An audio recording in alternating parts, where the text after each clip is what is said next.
Hindi nyo kaya si BP Sara kahit anong gawin nyo. Napakalaki na Yan.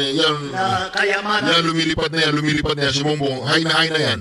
Napakalaki na kayamanan nito. At ito ay isang ibang klaseng kayamanan. Ang kayamanan na ito, kapag nasa iyo na, at nasa ulo na ninyo, kahit anong mangyari, hindi yan malulusaw, hindi yan mawawala. Walang pwedeng mag-agaw sa inyo, walang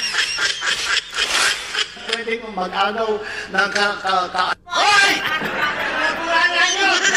Sa inyo. Walang pwedeng magnakaw niyan ng kayamanan na yan. Kaya gamitin ninyo at patuloy ninyo hanggang kayo'y magtapos. At lagi kong sinasabi ay magkita naman tayo. Magkita tayo ulit. Yun ang aking pangarap. Pangarap na naman?